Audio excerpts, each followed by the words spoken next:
कांग्रेस से पूर्व मंत्री सीपी जोशी हमारे साथ जुड़ गए हैं। जोशी साहब, पूर्व प्रधानमंत्री मनमोहन सिंह जी हमारे बीच नहीं रहे। कोई अनुभव आपसे जुड़ा हुआ उनका, कोई व्यक्तिगत आप साझा करना चाहें, आपकी प्रतिक्रिया?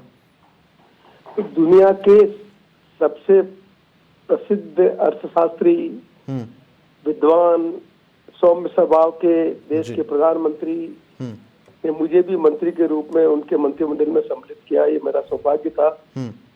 और एक पंचायत राज मंत्री के रूप में नरेगा, जिसे महात्मा गांधी राष्ट्रीय रोजगार योजना कहते हैं, उसमें आज जो मिनिमम वेजेज मिल रहे हैं, उस मिनिमम वेजेज में कानून बनाने में, जिससे हर साल 1 अप्रैल को वेजेज रिवाइज होंगे, ये फैसला, हिस्टोरिकल फैसला जो हुआ, उसमें मैं मंत्री के रूप में उनके साथ काम किया। मेरा सौभाग्य रहा। उन्होंने मुझे सड़क परिवहन मंत्रालय का काम भी दिया और दो बार मुझे रेलवे का एडिशनल मंत्रालय का काम भी दिया। तो मुझे पहली बार सांसद बनने के बाद उनके साथ मंत्रिमंडल में सम्मिलित करने जो किया, उनके लिए मैं व्यक्तिगत तौर पर उनका बहुत आभारी हूँ। उनका स्नेह मेरे पे रहा। लेकिन देश के अर्थशास्त्री के रूप में जो उन्होंने नीतियां बदली, उससे आज दुनिया में ताकतवर बनकर देश उभरा है। एक महान सपूत को देश कभी नहीं भूल पाएगा।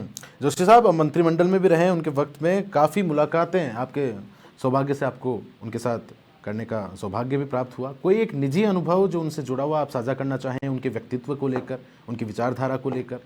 वो कौन सी बातें हैं जो आपको सबसे ज़्यादा याद आएंगी? मुझे सबसे ज्यादा मंत्रिमंडल में प्रधानमंत्री के रूप में जो कैबिनेट की मीटिंग होती थी, जिसमें इस देश के 12 अलग अलग प्रदेश के मुख्यमंत्री उस मंत्रिमंडल में थे। प्रणब मुखर्जी जैसे जो बाद में जाकर देश के राष्ट्रपति बने, वो भी इस मंत्रिमंडल में सदस्य थे।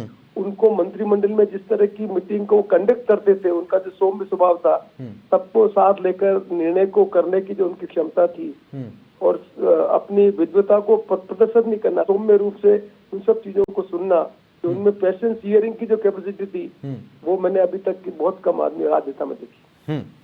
बहुत शुक्रिया जोशी साहब, आप हमारे साथ जुड़े, आपने अपने अनुभव उनसे